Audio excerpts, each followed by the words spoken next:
created the woman from the earth.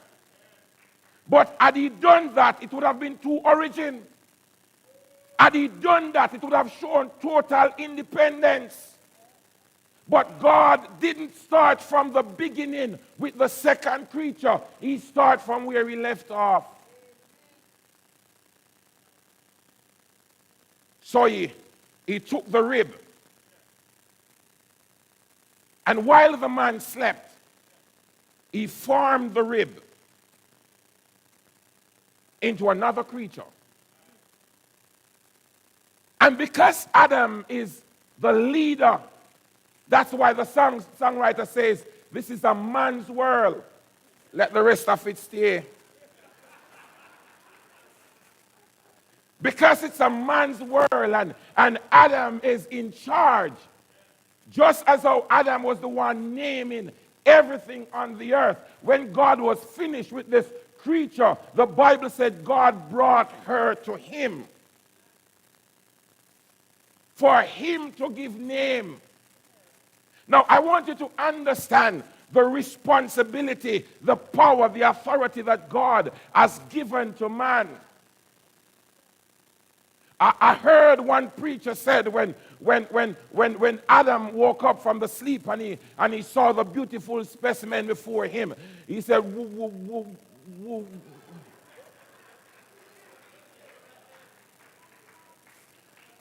And he finally came out with the word and said, woman.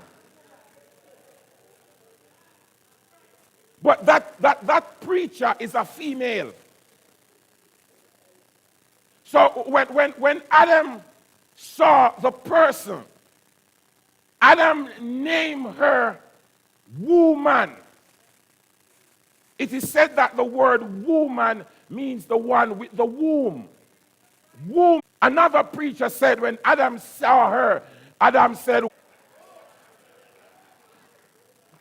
whichever definition you like, get this. The name of the species is man. Mankind.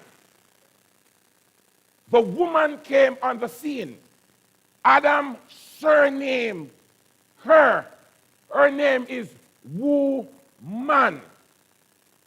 That's the reason why when you as a man get married, you still have the authority of leadership. So you don't take your wife's name. You rename your wife. And at the end of her birth name stands your name because you are still the man, the head, the leader.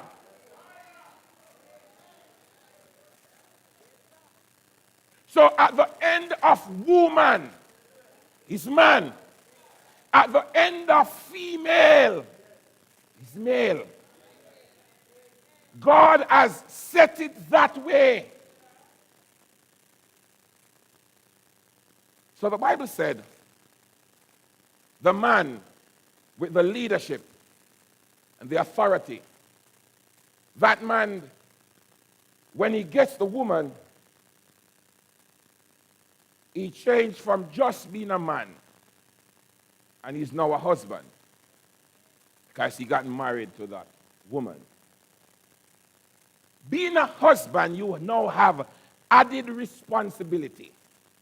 Jesus said you should love your wife as he loved the church and gave his life for it.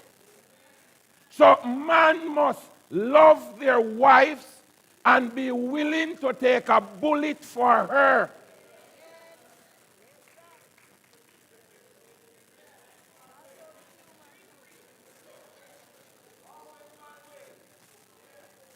Now, get this. The Bible says, when God took the rib, he did not take something from the man's foot to say that the man, because you are the man, you should trample upon your wife or kick her around. He didn't take something from the man's head to say that this that is before you is going to be your leader. He took from his side as one equal with him from his side as one to be loved by him. But get this straight, equal doesn't mean that your position or your responsibilities are the same. Don't mix it up.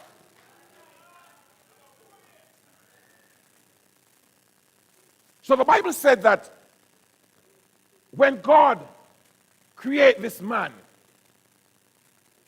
he was created as a leader. Now, I just say clearly that you don't become a leader because of your education. You don't become a leader because of your bank account.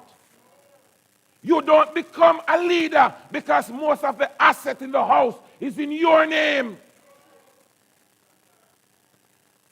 Positions cannot be transferred. So the Bible said that the woman was warned not to leave the side of her husband because the devil was out to get them. But the Bible said the woman wanders away from her husband. And she lingered beside the forbidden fruit. And she had a forbidden conversation. The devil tempted her. And she ate from the forbidden fruit. She was beguiled. She was deceived. But she brought the fruit to the man who was in charge. Now, let me say this clearly.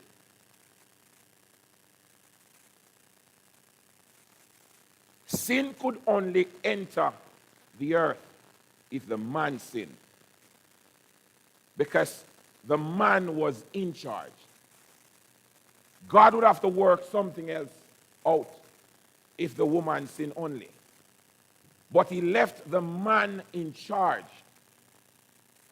And sometimes when I'm even here in church, we look and we see that the men are outnumbered by the women in the church. And you ask the question, where are the men? The football games are still full. The clubs are still full. But men who God has made with the duty to fear him and keep his commandment don't even want to go to church. I remember at a crusade, and they were giving out prize, extra prize, for those who can carry men to church.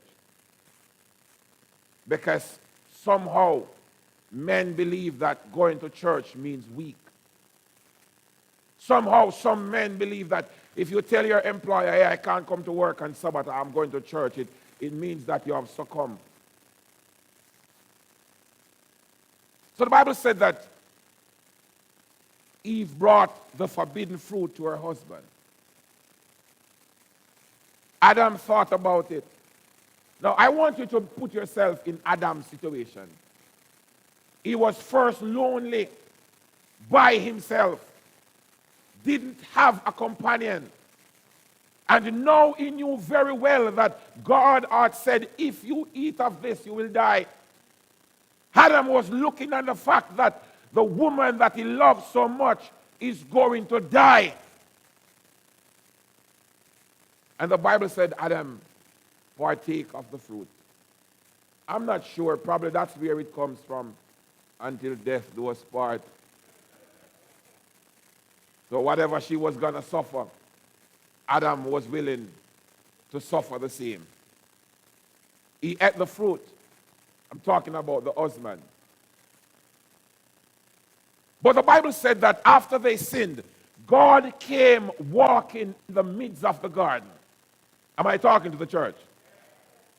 But when God came, he didn't call Eve.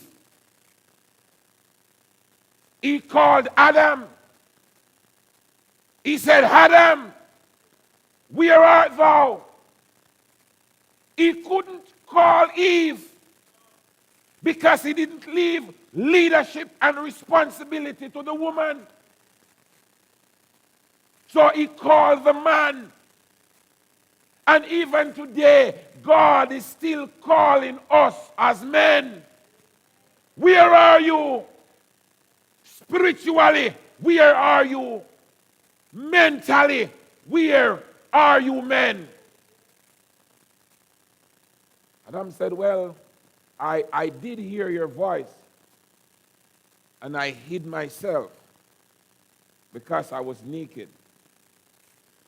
As a result of the sin, Adam recognized his condition because the Bible said that he declared that he was naked. Inspiration said they never used to wear artificial clothes. They used to wear clothes such as that